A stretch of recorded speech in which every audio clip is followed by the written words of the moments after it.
Dear friends, BSR Hindi literature YouTube channel पर professor Siyaram Meenagaur से आप सभी का बहुत बहुत स्वागत। BFR third Hindi literature first paper के विद्यार्थियों का मैं आज के व्याख्यान में पुनः स्वागत करता हूं। आज के व्याख्यान के लिए आपके काव्य में छायावाद के प्रमुख कवियों में जिन्हें हम प्रकृति का सुकुमार कवि कहते हैं, सुमित्रानंद पंत, उनकी एक कविता है, छोटी सी कविता है दुर्त झरो।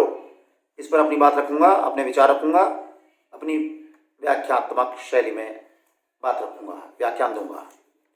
आप सभी से आग्रह है कि वीडियोज के माध्यम से आप अपना कोर्स समय पर सुनते रहें, पूरा करते रहें।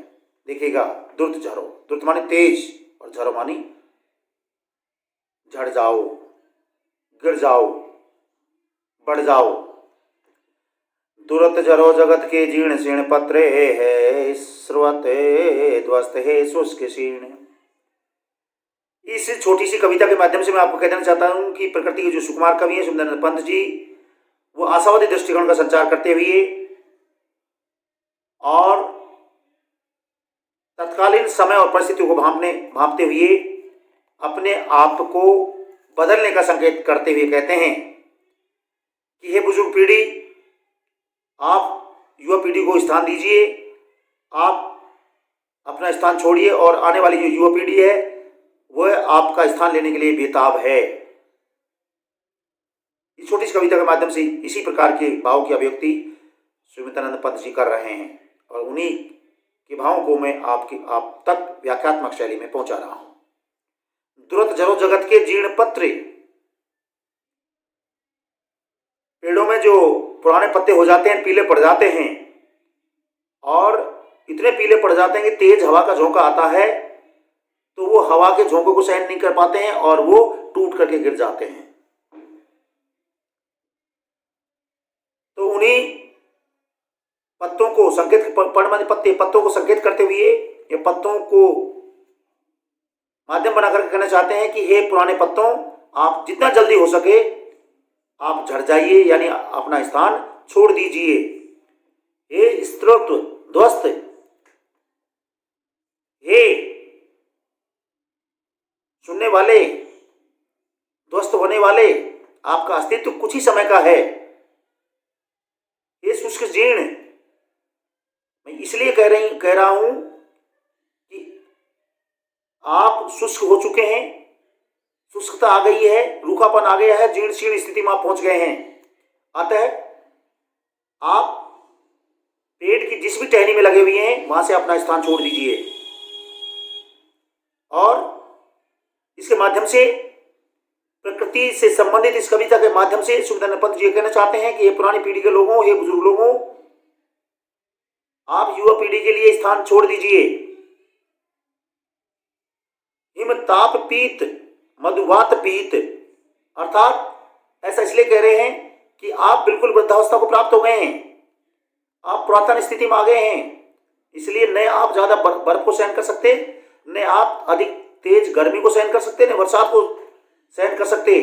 ऐसे पीले पत्ते, मधुवात भीत, अर्थात जो बसंत के महीने में जो ठंडी ठंडी हवा बहती है उसमें भी आपको डर लगता है, अर्थात उसमें भी आप शियर उठते हैं, कांप उठते हैं। वीतमंडर, तुम्हारा वीतराग जड़ प्राचीन, अर्थात अब तो जो आपका राग है वो वीतराग हो गया है, बीता हुआ राग हो गया है, अब आपकी कोई सुनने वाला नहीं है। इसके माध्यम से कहना चाहते हैं कि हे बुजुर्ग पीढ़ी,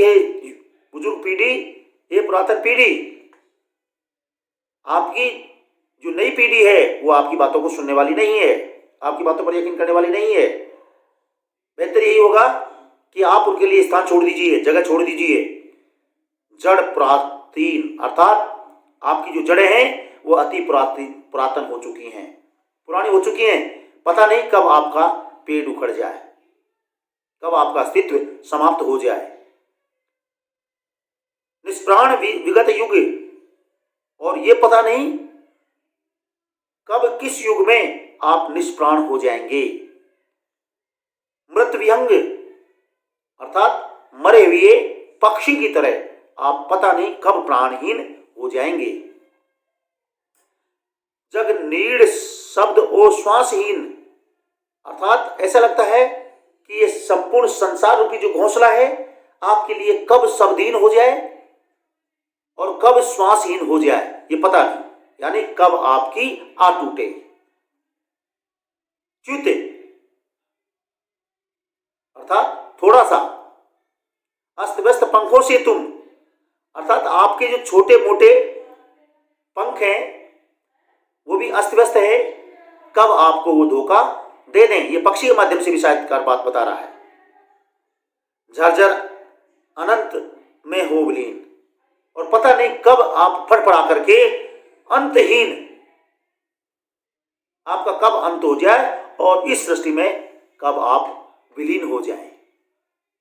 कंकाल जाल जग में फैले, और पता नहीं कभी भी आपके जो कंकाल हैं, जो हड्डियां हैं, वो इस संसार के जाल में कब उलझ जाए, कब फंस जाए और कब आपका अस्तित्व मिट जाए, कहा नहीं जा सकता। फिर नवल रुधिर पल्लव लाली अतः, ये भी कहना चाहते हैं कि आप जड़ जाइए, आप ये मत सोचिए कि हम रहेंगे तो ही चलेगा, देश राष्ट्र परिवार समाज, ये निश्चित रूप से कह देना चाहते हैं कि आप हटेंगे तभी दूसरी पीढ़ी आएगी, तभी दूसरा आपके पीछे चलने वाले जो लोग हैं वो आएंगे। तो फिर नवल रुधिर पल्लव लाली, अर्थात फिर लालिमा से युक्त नई नई कोपलें इस पेड़ में लगेंगी और फिर ये पेड़ पुनः महकेगा। इसी तरह से इस समाज में भी, इस देश में भी नई नई पीढ़ी महकेगी, युवा पीढ़ी महकेगी और देश का विकास होगा, राष्ट्र का विकास होगा। फिर नवल रुधिर पल्लव लाली प्राणों में मरमर से मुखरित, और उनके प्राणों में भी बिल्कुल मरमरता नजर आएगी, मुखरित होते हुए नजर आएंगी। सब कुछ हमें एक तरह से साक्षात रूप में सब कुछ होता हुआ नजर आएगा। जीवन की मांचल हरियाली, मांचल वन कोमल, और जीवन के अंदर जो एक तरह से कोमलता से भरी हुई जो हरियाली है वो भरी हुई नजर आएगी। मंजरित विश्व में यौवन के, अर्थात ये संपूर्ण विश्व यौवन से मंजरित होता हुआ, मंजता हुआ नजर आएगा, खिलता हुआ नजर आएगा, महकता हुआ नजर आएगा। जग कर जग की पिक मतवाली, और जाग करके इस संसार को प्यारी और मधुर आवाज सुनाने वाली जो कोयल है और सभी को मदमस्त करने वाली है, मतवाली करने वाली है, वो पता नहीं कब जाग जाएगी। निज अमर प्रणय स्वर मदिरा से, और स्वयं अमृत प्रदान करते हुए प्रेम से, प्रणय माने प्रेम में पली हुई होकर के स्वर मदिरा से, अर्थात अपने मदिरा स्वर रूपी मदिरा से भर करके भर दे फिर नव युग की प्याली।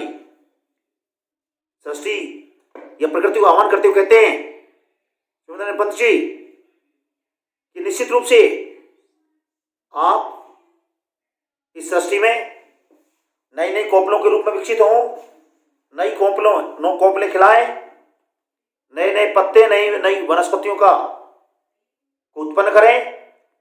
पुरानी जो पत्तियां हैं, जो शाखाएं, जो टहनियां हैं, जो वनस्पतियां हैं, वो जल्दी से जल्दी अपना स्थान छोड़ें और नई वनस्पतियों को, नई कोपलों को, नए पल्लवों को स्थान दें।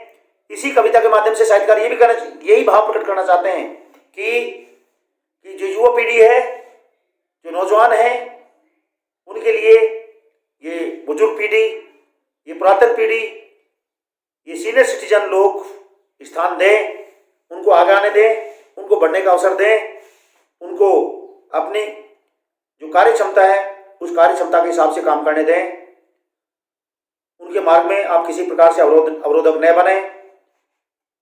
इन्हीं या इसी प्रकार के भावों की अभिव्यक्ति दुर्जरो नामक कविता के माध्यम से प्रकृति के सुकुमार कवि सुमित्रानंद पंत जी ने व्यक्त की है। उन्हीं की इन्हीं भावनाओं को मैंने वीडियो रिकॉर्डिंग के माध्यम से आप तक इस व्याख्यान के माध्यम से पहुंचाने का प्रयास किया है। आप सभी को बहुत बहुत धन्यवाद। प्रोफेसर श्री राम मीणा दीजिए इजाजत।